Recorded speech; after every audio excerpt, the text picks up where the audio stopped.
Thank you very much, Yannick,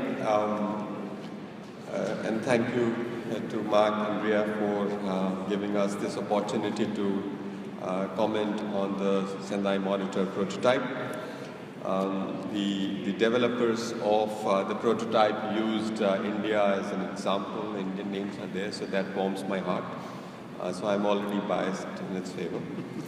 Now, I have, one can say a lot about the monitor prototype itself and more generally the process of monitoring, but I will confine myself to 5 big points. My first point is that, moving on from HFA monitor, what is very positive is that now we are looking at a team, potentially, at the national level to be engaged in monitoring Sendai. In the Hyogo regime, the disproportionate burden fell on Hyogo focal points. So I think that's a very welcome change. But at the same time, the way it is currently structured right now, the relationships between different people involved in monitoring, people working on inputting data, contributors, coordinators, how do they come together? What is the relationship between them? That's not very clear, although it appears that ISDR is quite clear about that because we saw that in Mark's brief PowerPoint presentation. So I think it will be good to sort of clarify how the relationships between different players involved in the monitoring work, and equally importantly, how would it overlay with the administrative structure of the country? These are not just contributors, and you cannot talk about, you cannot look at one indicator and, on the spur of the moment decide that this person will be the owner of this indicator. How does the system work? So I think a systems approach to, how the hierarchy of different people involved in the monitoring will work needs to be made very clear. How the relationships work and how does it overlay with the administrative structure of the government. Consequently, this will require, initially, at least in the first 6 months, a significant effort in orientation and capacity building at the national level. Even for me, who sort of does disaster risk reduction day in and day out and is familiar with Sendai framework, its indicator system, it took some time to understand, what is happening. So for some people who are coming in cold into it, it will not be easy to understand it immediately. So that's maybe at the regional level or national level, we can organize some programs to support that. My second point is that the notion of custom targets at the national level, at the local level, is very warmly welcome. I think this will really help us a great deal. This will help us monitor the implementation of our national plan. However, it is important that some sort of guidance is provided there. The prototype's ability to provide space for custom targets doesn't mean that it should be free for all. There has to be some logic to it as to how these things really come together. If we don't do that, then we can really create a lot of chaos.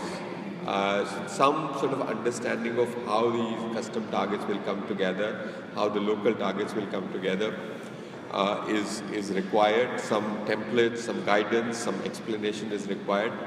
A corollary of that is that we are at the national level, we cannot ignore monitoring inputs. I know the Sendai framework is focused on monitoring outcomes and outputs, but at the national level, for some work that we do, disaster risk reduction, if you don't monitor inputs, you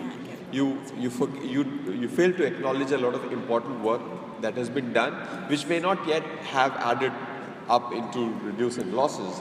But if I have sort of retrofitted 60% of the school buildings, where does it get captured? If it doesn't get captured, then it is not very interesting from an administrative and political standpoint. So that's the second point. My third point is that for this monitor to be mainstream, it has to meet more than one objectives. It is not possible to just look at it as something which monitors progress against Sendai framework, what we achieve by 2030 and along the way. At the national level, disaster loss data is very important, critical, sensitive data. And nobody collects disaster loss data to do long-term analysis. Disaster data is collected to inform immediate response and recovery. And then a byproduct is long-term monitoring. So I don't know how we can meet the twin objectives of meeting the immediate needs while also understanding the long-term trends. Maybe it's not the prototype which has to address this. Maybe this is something best addressed by National Disaster Management Database. But once this becomes something a bit more alive, you will find much greater traction at the national level, and it suddenly becomes much more interesting. And it's no longer, some planners doing a sort of technical exercise on the side. So I think this is something we cannot simply ignore. We have to see how we can link it up with other systems of social safety nets. When losses occur, what kinds of systems kick in. So I think some sort of linkage with sort of more topical issues which we deal with on a year-by-year basis may be important.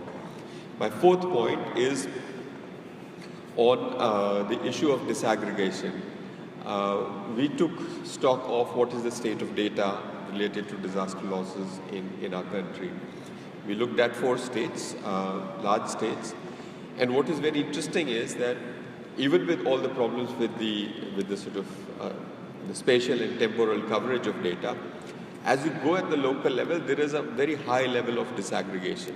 You can get sex, income, age disaggregated data on disaster losses.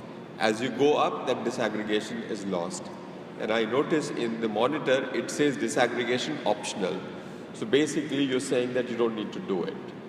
Nobody does optional things. So it's, I understand that, there are challenges there when we look at global targets, but it is important that it encourages disaggregation and not sort of gives an easy way out, even if at the global level targets are measured in an aggregated way. So that's one thing. The other thing is that, so that's on the issue of disaggregation. How do we encourage disaggregation as opposed to discouraging it? My fifth and final point is that I haven't really seen how we can encourage different sectors to participate in the process.